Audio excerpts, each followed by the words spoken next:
আজকে আমি first time 5 টাকা ক্রিম বিস্কুট দিয়ে কেক বানাবো। এখন ফেসবুক ইউটিউব খুললেই শুধু এই ভিডিওটা আমার কাছে আসছে, মানে প্রচুর ভাইরাল একটা ভিডিও। সো হ্যালো এভরিওয়ান, আমি তোমাদের তনু। তোমরা সবাই কেমন আছো?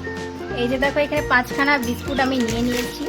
আমার সোয়েটার টুপি পরা দেখে অবাক হওয়ার কিছুই নেই। ভিডিওটা হচ্ছে গত 6-7 মাস আগের ভিডিও। এখন কি করতে হবে, প্যাকেট থেকে বিস্কুটগুলোকে আলাদা করতে হবে।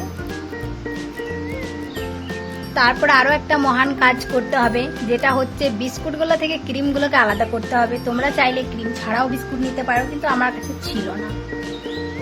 এরপরে আমাকে একটা মেইন কাজ করতে হবে, তাছাড়া কেকটাই খেতে মিষ্টি হবে না। এইদিকে দেখো, জল আর সুগার আমি বসিয়ে দিয়েছি গ্যাসে একটা সুগার সিরাপ বানানোর জন্য।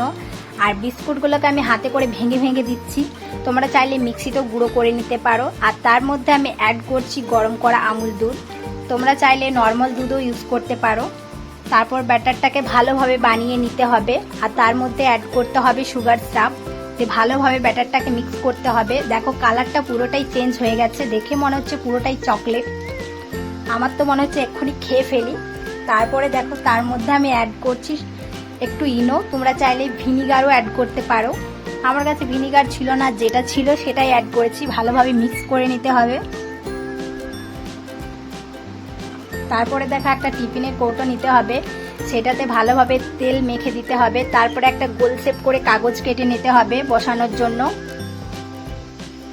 তারপরে তার মধ্যে ঢেলে দিতে হবে। কেকের ব্যাটারটা ভালোভাবে ঢালতে হবে, যাতে কোনো জায়গায় ফাঁকা না থেকে যায়, না হলে কেকটা ভালো হবে না।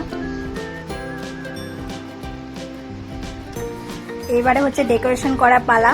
আমি একটু বাদাম দিয়ে ডেকোরেশন করে দিচ্ছি। তোমরা চাইলে কাজু কিশমিশ দিতে পারো, আমার কাছে যা ছিল তাই দিয়েই করেছি।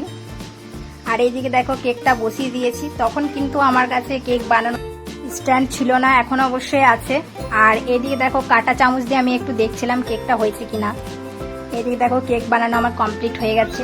আমি যেহেতু ফার্স্ট টাইম ট্রাই করলাম, আমার কিন্তু এতটাও ভালো লাগেনি, আমার মোটামুটি লেগেছে। আমার বরের কিন্তু খুবই ভালো লেগেছে। আমার বরের খাওয়ার এক্সপ্রেশন দেখি তোমরা বুঝতে পেরে যাবে। আর তোমাদের কেমন লেগেছে অবশ্যই কিন্তু আমাকে কমেন্ট করে জানিও।